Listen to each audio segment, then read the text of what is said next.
नमस्कार दोस्तों। गणेश चौथ के व्रत में गणेश जी को सारी चीज़ें 4 अर्पित करनी चाहिए। यानी कि अगर आप फल चढ़ा रहे हैं तो 4 फल चढ़ाइए, ठीक है। और मान लीजिए आप अलग अलग फल चढ़ा रहे हैं, मान लीजिए केला चढ़ा रहे हैं, सेब चढ़ा रहे हैं, तो अगर हो सके तो 4 केला अर्पित कीजिए गणेश जी को, 4 सेब अर्पित कीजिए। इस तरह से जितने भी फल हैं 4 अर्पित कीजिए। अब आइए गणेश जी के व्रत में सुनी जाने वाली 4 कथाएं आपको बताते हैं। और आज के दिन यानी कि भाद्रपद शुक्ल पक्ष की चतुर्थी तिथि को गणेश जी का जन्म हुआ है। तो आज गणेश जी का जन्म उत्सव है, तो आइए इसको धूमधाम से मनाते हैं। और गणेश जी की 4 कथाएं जिसको सुनकर देवी देवताओं के भी सभी संकट दूर हो जाते हैं, देवी देवता भी इस कथा को सुनते हैं। आइए उन 4 कथाओं का हाथ जोड़कर और आंखें बंद करके श्रवण करते हैं। एक साहूकार था, उसके 4 बेटे थे। साहूकार के अपना मकान था। मकान के दरवाजे पर पुराने गणेश जी की मूर्ति थी। पहला बेटा शादी करके आया, तब सासू ने बहू से कहा, गणेश जी के आगे घूंघट निकाल लेना। बहू ने कहा, ठीक है। दूसरे बेटे की शादी हुई, तब सासू ने बहू से कहा, गणेश जी के आगे घूंघट निकाल लेना। बहू ने कहा, थोड़ा घूंघट निकाल लूँगी। तीसरी बहू फिर आई, सासू ने कहा, गणेश जी के आगे घूंघट निकाल लेना। बहू ने कहा, माथा ढक लूँगी। चौथी बहू जब ब्याह करके आई, उसको भी यही कहा। बहू ने कहा, मैं घूंघट नहीं निकालूंगी, आप कहे तो गणेश जी की मूर्ति को जीभ से चाट लूँगी। सासू ने कहा, चाट लो।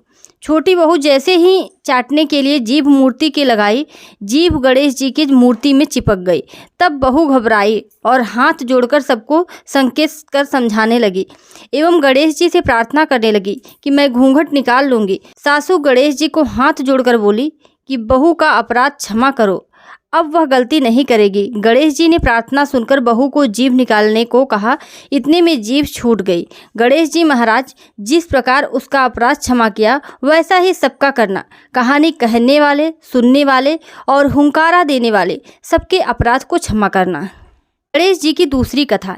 एक विधवा मालिन थी, उसके 4 साल का सुंदर लड़का था। मालिन की सास उसको बहुत दुख देती थी। तब मालिन और उसका बेटा वहाँ से चले गए। चलते चलते दूर जाकर एक पेड़ के नीचे बैठ गए। पेड़ के सामने विनायक जी का मंदिर था, यानी कि गणेश जी का मंदिर था। दुनिया दर्शन करने आती थी और जो प्रसाद देती उसी से उन दोनों का पेट भर जाता। तब दोनों माँ बेटा वहीं रहने लगे और विनायक जी की बहुत सेवा पूजा करने लगे। एक दिन मालिन ने सोचा कि अगर हम जंगल से फूल लाकर पूजा की सामग्री और प्रसाद में बेचे तो अपने बहुत पैसा हो जाएगा। उन्होंने अपनी दुकान खोल ली, खूब बिक्री होने लगी। बाद में उन्होंने दुकान पर एक आदमी रख लिया और स्वयं सेवा पूजा करने लग गई। धीरे धीरे कमाई ज़्यादा होने लगी तो उसने अपना मकान भी बनवा लिया। मुंशी गुमास्ता रखकर और भी बड़ी दुकान खोल ली। यानी कि जैसे जैसे पैसा बढ़ता जा रहा था वैसे वैसे उनकी और बड़ी दुकान और ज़मीन जायदाद सब होते जा रहे थे। लड़के को भी पढ़ने के लिए भेजने लगी। लड़का जहाँ पढ़ने जाता था वहाँ पर राजा की लड़की भी पढ़ने आती थी। राजा की लड़की ने उस सुंदर लड़के को देखकर अपनी भाभियों से कहा कि मैं तो विवाह इसी से करूंगी। भाभियों ने कहा कि हम राजा हैं और ये मालिन का लड़का है, इससे विवाह करने से अपनी इज्जत चली जाएगी। पर वो लड़की नहीं मानी और बोली कि मैंने तो तय कर लिया है कि मैं विवाह इसी से करूंगी। भाभियों ने जाकर अपने सास ससुर से सारी बात कही। तब राजा ने कहा कि अगर उसने प्रतिज्ञा की है तो ठीक है, हमें उसका विवाह कर देना चाहिए। और खूब धूमधाम से लड़की की शादी उस लड़के से कर दी। बहुत सारा दहेज दिया। मालिन बहुत खुश हुई। बेटे बहू को आते देखकर पहले विनायक जी के मंदिर में धोख दिलवाई और फिर घर में लेकर आई। सारे गांव में कहलवा दिया कि विनायक जी की पूजा करने से दुखी आदमी भी सुखी हो जाता है। ये सुनकर और भी दुनिया दर्शन करने आने लगी। बिक्री और भी बढ़ने लगी। बेटा काम काज करने लगा। मालिन विनायक जी की और भी अच्छी तरह से सेवा पूजा करने लगी। उधर मालिन की सास के घर खाने को अन्न भी नहीं था। वह भी रोती रोती एक दिन वहां आ गई। आकर लड़के से कहने लगी, मुझे नौकरी पर रख लो, सिर्फ रोटी और कपड़ा दे देना, मैं आपका सारा काम करूंगी। लड़के ने उसे नौकरी पर रख लिया, पर वह तो समझ नहीं पाया कि यह हमारी दादी हैं। वे एक दूसरे को पहचान नहीं सके। मालिन थोड़ी देर बाद पूजा करके आई तो देखा कि उसकी सास काम कर रही थी। उसने सास से पूछा कि वो यहाँ काम कैसे कर रही है, तो सास ने कहा कि इस सेठ ने मुझे यहाँ नौकरी पर रखा है। तब बहू ने कहा कि ये तो आपका ही पोता है, ये बहू है, ये मकान भी अपना ही है, आपने तो हमें घर से निकाल दिया था, पर विनायक जी ने मेरी इज्जत रख ली।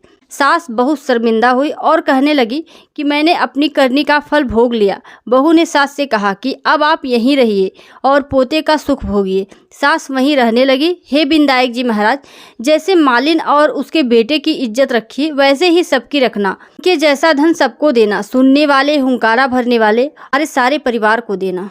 विष्णु भगवान जब लक्ष्मी जी से शादी करने जा रहे थे, तब सभी देवी देवताओं को बारात में जाने के लिए बुलवाया। जाने के समय सबने कहा कि गणेश जी को नहीं लेकर जाएंगे, क्योंकि 1.25 मण मूंग, 1.25 मण चावल और घी का तो वो नाश्ता करते हैं, और फिर खाने को भी चाहिए। धुंध धुंधाला, सुंड सुंडाला, मोटे मोटे पैर, छाजले की तरह कान, मोटे मानो भीम लगते हैं, जैसे कि कुनड़ापुर की नारी। इनको साथ ले जाकर क्या करेंगे, इन्हें घर की रखवाली के लिए छोड़ जाते हैं। फिर सब कोई बारात में चले गए। उधर नारद जी ने आकर गणेश जी से कहा कि आपका तो बहुत अपमान हुआ है।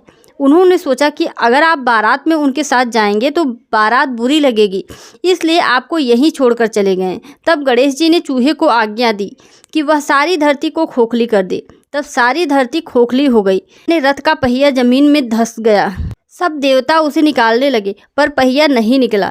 तब खाती को बुलाया गया। उसने पहिए से के हाथ लगाकर कहा कि जय गणेश जी, और रथ निकल गया। सबने पूछा कि आपने गणेश जी को क्यों याद किया। तब खाती ने कहा, गणेश जी को याद किए बिना कोई भी काम सिद्ध नहीं होता। सबने सोचा हमने तो संदेह के कारण गणेश जी को छोड़ दिया और चले आए।